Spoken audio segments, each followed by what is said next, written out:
Hey guys, welcome to your YouTube channel. ये हमारा part next है उसके। इसमें एक्सपोर्ट इंपोर्ट डेवलपमेंट बैंक्स के बारे में हम पढ़ेंगे। इसे एग्जामिन बैंक्स भी कहा जाता है, इंपोर्ट और एक्सपोर्ट बैंक। इंपोर्ट और एक्सपोर्ट से आपको समझ ही आ रहा होगा हम किस बारे में बात करने वाले हैं। इंपोर्ट और एक्सपोर्ट के बारे में। ये एस्टैब्लिश कब हुआ था? 1982 में 1 जैन को हुआ था। और इसे एग्जामिन बैंक भी कहा जाता है। और इसमें कैपिटल ऑथराइज कितनी है? 1 लाख मिलियन। और इसकी पेड अप कैपिटल कितनी है? 63,599,6 इतनी इसकी कैपिटल है। इसका ऑब्जेक्टिव क्या था? To pay specific attention to export of capital good. इसका मेन ऑब्जेक्टिव ये था कि ताकि हम एक्सपोर्ट कैपिटल पे भी ध्यान दे पाए। बाहर अपनी जो हम एस्टेब्लिश कर रहे हैं, मतलब कुछ प्रोडक्ट को प्रोड्यूस कर रहे हैं, तो हम उसको बाहर भी भेजें और अपनी इकनॉमी को ग्रो कर पाए और कुछ कमा पाए और अपनी इकनॉमी को प्रमोट भी कर पाए। Export projection to extend by credit lines of credits करना, टू फैसिलिटी करना, इनकरेज करना जॉइंट वेंचर को, हाथ मिलाए हमारी बाहर की कंपनीज भी हमारे इंडिया में आके हमारे बिजनेसमैन से, इंडस्ट्रियल से हाथ मिलाए और यहाँ पे भी कुछ एस्टेब्लिश करे टेक्नोलॉजी, और जिससे हमारे यहाँ पे मिडल इंडस्ट्रीज़ और लॉन्ग टर्म इंडस्ट्रीज़ ग्रो कर पाए। ठीक है। और अगला है इसके फंक्शंस क्या होता है एग्जामिन बैंक के? Planning, promoting, development, export and import.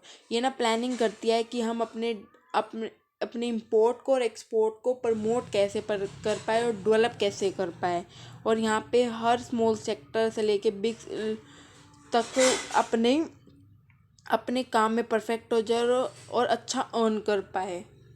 Earn करेगा तो गवर्नमेंट को बेनिफिट होगा, टैक्स देगा। तो इसलिए उनके एक्सपेंशन करना, एक्सपोर्ट करने में। लेकिन ना हर एक कंट्री के ना एक वो होता है कि ताकि ना वो ज़्यादा से ज़्यादा एक्सपोर्ट करे, ताकि बाहर की करेंसी हमारे इंडिया में आ पाए और अपनी अपनी करेंसी को ज़्यादा से ज़्यादा वो करे, एक बढ़ा पाए। और इससे ज़्यादा से ज़्यादा अपनी करेंसी भी क्या आएगी? ग्रो होएगी। अगर हम ज़्यादा से ज़्यादा एक्सपोर्ट करेंगे, अपनी देश का नाम होगा कि नहीं ये वहाँ से आया, तो वहाँ पे भी एक होता नहीं है। तो बस undertaking market and investment survey, techno economic studies related to development, export of services, goods and services की स्टडी करना। और इसमें एग्जामिन बैंक में 14 बोर्ड ऑफ डायरेक्टर है, चेयरमैन है, मैनेजिंग डायरेक्टर है और चीफ एग्जीक्यूटिव है।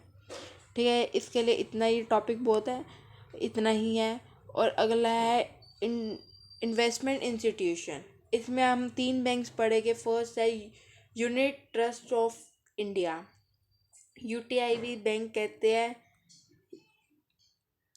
ये एस्टैब्लिश हुआ था नवंबर 26 1963 में एस्टैब्लिश हुआ था। लेकिन स्टार्ट कब हुआ था? 1 जुलाई 1964 को ये स्टार्ट हुआ था। इसका इम्पोर्टेंस क्या थी? ये सेविंग एंड मोबिलाइजेशन और स्मॉल सर्वर्स के बीच में, सेविंग और स्मॉल सेवर के बीच में वो करना कि तुम सेव भी कुछ करो। ठीक है। इस बैंक का मेन काम, इन्वेस्टमेंट इंस्टीट्यूशन हम टॉपिक पढ़ा है यहाँ पे ना, बस लोगों को ना मोटिवेट करना था कि तुम ना पैसे यहाँ पे इन्वेस्ट करना सीखो, बैंकों में थोड़ा पैसा रखो, कि खर्च मत करो, अपने फ्यूचर के लिए थोड़ा सिक्योर हो, और कुछ नहीं है। और इसमें कैपिटल है, इसमें ना 2 टाइप्स की कैपिटल आते हैं, इनिशियल और कैपिटल और यूनिट कैपिटल। इनिशियल कैपिटल और यूनिट कैपिटल आती है। इनिशियल में ना 5 करोड़ रुपए किसने लगाया? रिजर्व बैंक ने लगाया है। 5 करोड़ कैपिटल लगी हुई है, सॉरी। और 2 पॉइंट कैपिटल किसने लगाई हुई है? रिजर्व बैंक ने लगाई हुई है। और 15% कैपिटल किसने लगाई हुई है? स्टेट बैंक ने लगाई हुई है। रिमेनिंग जो उनके पास थी अपनी। ठीक है। यहाँ पे लिखिए 15% स्टेट बैंक ने लगाई हुई है। ये होगी इनिशियल की बात। और आगे यूनिट कैपिटल की, सॉरी, ये आगे यूनिट कैपिटल के आगे क्या है? Unit capital has obtain the sales of unit during the first year, the sale of amount amount unit amounted 19.1 crore किसने रीपरचेज हुई है 14 लाख की।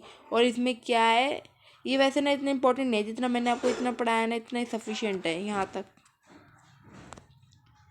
और इतने करोड़ रुपए इसने 1990 तक थे उनके पास थे, टोटल इन्वेस्टमेंट उनकी 17 इतने करोड़ रुपए जून तक इतने हो गए थे। 30 जून तक 2000 तक वो इतने करोड़ रुपए थे। अभी ये तो 2000 की बात हुई तो इसलिए मैं इम्पोर्टेंट नहीं कह रही, लेकिन बस इतना इम्पोर्टेंट है कि हाँ कि उस टाइम 5 करोड़ उनके पास टोटल इन्वेस्टमेंट थी। 2.50 करोड़ किसने दिया था, रिजर्व बैंक ने दिए थे। 50% हो गए थे ये, और रिमेनिंग 15% स्टेट में थे। और जो रिमेनिंग बचेगे ना वो छोटे मोटे इन्वेस्टर होते हैं जो बड़ी बड़ी बल्क में है, वो वहाँ पे आपको बता दिया किस किस ने क्या दिया था। ठीक है, इसके लिए इतना सफिशिएंट है इस बैंक के लिए। Life insurance corporation of India, ये सेकंड बैंक है, और थर्ड बैंक नीचे जीआईसी जनरल इंश्योरेंस है। लाइफ इंश्योरेंस के लिए आपको मोटिवेट करना, लाइफ इंश्योरेंस करो जैसे आज कर रही है गवर्नमेंट। एस्टैब्लिश कब हुआ था, 1956 में। इसमें कितने एसिड और liability 244 insurance engage in transaction, उस टाइम कितने एंगेज थे, 245 थे। LIC is a central office of Mumbai, इसका सेंट्रल ऑफिस मुंबई में था। इसके 8 ऑफिस थे, 113 डिविजनल ऑफिस थे, 2048 इसकी ऑफिस की ब्रांचेस थी। Resources, LIC collect huge amount annually. आपको पता है LIC बैंक उसको बहुत सारा प्रीमियम मिलता है फॉर लाइफ के लिए, लाइफ इंश्योरेंस के लिए पॉपुलर है। और ऐसा नहीं होता कि हर साल वो अपना पैसा लोगों को बंदे क्लेम करे, उनका सारा पैसा बच जाता है। थोड़े बहुत ही बंदे होते हैं जो क्लेम करते हैं। ठीक है, तो ये सारा प्रॉफिट फिर लाइफ इंश्योरेंस वाली कंपनी को बहुत ह्यूज प्रॉफिट होता है, क्योंकि हर बंदा क्लेम नहीं करता, हर साल हर बंदा नहीं उसकी डेथ होती, तो इसीलिए वही लिखा हुआ है। और इसका फाइनेंशियल असिस्टेंट क्या होता है, इसमें क्या क्या इन्वॉल्व है, long term underwriting, direct subscription in form of equity, preference share, debenture, और क्या है रिसोर्सेज सपोर्टेड ऑफ फाइनेंशियल। और इसमें ऊपर क्या है, इसकी वर्थ कितनी है, 6811 करोड़ है इसकी। ठीक है, फिर बाद में कितनी हो गई थी, 5611 करोड़।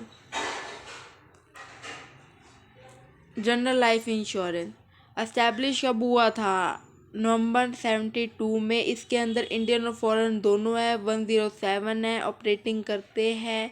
नेशनल इंश्योरेंस कंपनी इसके साथ 4 कंपनी इसके साथ जुड़ी हुई है। National insurance company, new India insurance, oriental insurance company और यूनाइटेड इंडिया इंश्योरेंस कंपनी जुड़ी हुई है। रिसोर्सेज क्या है, इसमें 4 सब्सिडरीज GIC के साथ ऑपरेट कर रहे हैं। 1 एंड अनदर अंडरराइटिंग क्लासेस है, इसमें 4 सब्सिडीज है। फिर बता रहे रीजनल डिविजनल ब्रांच ऑफिस जुड़े हुए हैं इसके अंदर। 799 ऑफिस है, 1970 में थे, और बाद में नेटवर्क कंजेस्टेड इतने हो गए मार्च तक। तो ऐसे ऐसे धीरे धीरे करते ये एवरी ईयर बढ़ते गए इंश्योरेंस। बस इसके अंदर इतना ही है। आई होप तो आपको समझ आया होगी मेरी वीडियोस, तो प्लीज़ जल्दी जल्दी सब्सक्राइब कर दीजिए चैनल को।